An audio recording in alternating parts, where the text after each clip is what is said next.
Agora a gente fala sobre política internacional. Nos Estados Unidos, o presidente Donald Trump mandou um recado para o grupo terrorista Hamas. No ultimato, o republicano exigiu a libertação imediata dos reféns israelenses em poder dos extremistas islâmicos. Trump também disse que está mandando a Israel todo o apoio militar americano na guerra do país contra o Hamas. Hoje, o grupo terrorista respondeu às ameaças do presidente dos Estados Unidos. O Hamas afirmou que a fala de Trump sobre uma possível continuação da guerra na faixa de Gaza serve como apoio para o primeiro-ministro de Israel, Benjamin Netanyahu, descumprir o acordo de cessar-fogo. Segundo o grupo terrorista, a melhor maneira de libertar os reféns israelenses é iniciar as negociações para uma trégua duradoura. Couch, começamos essa com você. É importante a gente trazer aqui para a audiência qual o status desse acordo de cessar-fogo que foi firmado ali com o apoio dos Estados Unidos entre Israel e o grupo terrorista Hamas. Algumas semanas atrás a gente acompanhou, inclusive, o Hamas entregando 4 caixões, 4 mortos, né, inclusive com crianças de menos de 1 ano de idade. Qual o status atual desse acordo?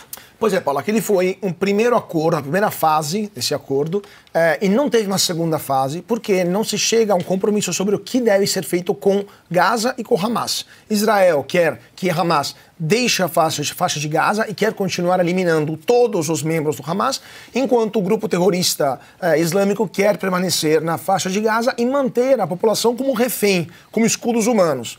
Agora, Trump está levando adiante a estratégia, a doutrina americana histórica. Não se negocia com terrorista. Com terrorista se trata com as armas. Você pega um terrorista e você bombardeia onde ele estiver. Você não trata, negocia. Os americanos não negociaram com a Al-Qaeda, nunca negociaram com terroristas mundo afora, muito menos com Hamas. Ao mesmo tempo, tem que se encontrar uma solução para esse 1,5 milhão, quase 2 milhões de pessoas que estão na faixa de Gaza. Mas é interessante notar que Trump está modificando, está alterando, está reaplicando a doutrina de política externa do Theodore Roosevelt, que falava no começo do século passado: fale com suavidade, mas tenha à mão sempre um grande porrete, né? A política do big stick. Só que nesse caso ele está alterando isso, ele não fala nem com suavidade, ele só tem um grande porrete e fala: é assim, acabou. E está tendo resultados. Por exemplo, chegou na presidência, no discurso de posse disse o seguinte: temos o canal do Panamá, é fundamental para a gente. Os chineses compraram o porto na entrada e o porto na saída. Ou eles saem daí onde toma o Panamá. Passaram-se 40 dias, os americanos retomaram o Panamá, sem atirar um só tiro de canhão. Uma empresa americana, um fundo chamado BlackRock, foi lá e comprou os portos e os chineses foram bem contentes de vender os portos aos americanos. Problema resolvido. Agora tem a questão na Groenlândia, aqui também tem infiltração chinesa e russa. Vai resolver lá também com os groenlandeses e com os daneses, dinamarqueses, que são proprietários. E agora tem a questão do Hamas, que vai resolver também em poucas semanas. Senão os americanos vão usar o Big Stick, né, o grande porrete, e vai acabar com a história. Mas no final das contas, tudo isso é irrelevante. E mesma coisa na Ucrânia. Na Ucrânia, o Zelensky quis dar uma de mal educado, mal criado no meio da Casa Branca. O Trump simplesmente cortou fornecimento de armas e munições e cortou fornecimento de informações de intelligence. 48 horas depois, o Zelensky diz: vamos fazer tudo aquilo que Trump quer. Então acabou a palhaçada e a política externa vai ser levada desse jeito. Porque a única ameaça que Trump considera relevante é a China. É o único ponto. Todo o resto não é minimamente importante para os americanos. A Ucrânia, o Oriente Médio, nada importa. A única questão é a China e ele quer se concentrar sobre a China. Então ele quer acabar com todas as guerras inúteis que estão por aí, quer se desempenhar do Oriente Médio. Os americanos não precisam do petróleo do Oriente Médio e vai se concentrar sobre a China. Então a gente vai ver uma pacificação na marra do mundo inteiro e os americanos só se concentrando sobre aquilo que realmente importa, que é a defesa de Taiwan. O Consta, houve então uma primeira fase desse acordo, mas o que falta para dar uma continuidade nessa negociação aí de cessar-fogo entre o Hamas e Israel? A extinção do Hamas. Esse que é o problema, né? O Couch explicou bem, usou uma fala, uma frasezinha curta que tem sido o bordão que eu adotei para resumir a doutrina Trump na geopolítica, né? Acabou a palhaçada.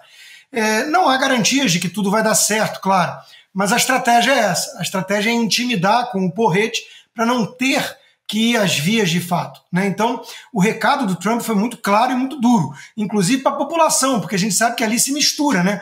O que é civil e o que é terrorista, né? Grupo do governo, né? O Hamas foi eleito em 2008, no seu estatuto consta o extermínio de Israel como missão, e desde então não teve mais eleição lá, e eles usam a população para escudo humano, para cúmplice de sequestro, para manter reféns e por aí vai. Então o recado do Trump foi: vocês têm um futuro maravilhoso à frente, pelo que nós vamos fazer ali com a região, se vocês não forem cúmplices dos terroristas. É mais ou menos análogo, porque eu acho que a comparação é boa para o brasileiro entender, né? É mais ou menos análogo à Rocinha, lá do meu saudoso Rio de Janeiro, que é um lugar muito populoso, tipo a faixa de Gaza, e dominada pelo crime organizado. E se mistura ali também quem é população decente e quem às vezes tem que jogar de acordo com as regras do jogo e dançar de acordo com a música que é monopólio dos traficantes. É como se alguém virasse de fora e falasse assim: olha só, vocês têm alguns minutos aí para libertar todo mundo que está preso em casas de civis, né, reféns, pararem de agir como cúmplices dos bandidos, ou vão todos morrer. E o recado é sério, né? Você acredita ou não, ou vão para a guerra. Então, de novo, tem muita gente que pode querer acusar o bluff, digamos assim, né, do Trump.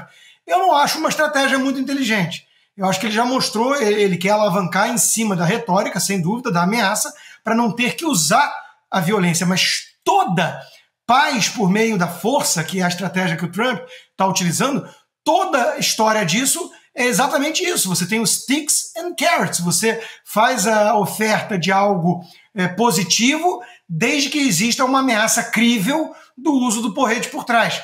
E para essa ameaça ser crível, de vez em quando ela vai ter que ser colocada em prática. O Hamas talvez seja um bom estudo de casos, porque ali não tem solução enquanto a turma do Hamas continuar no comando.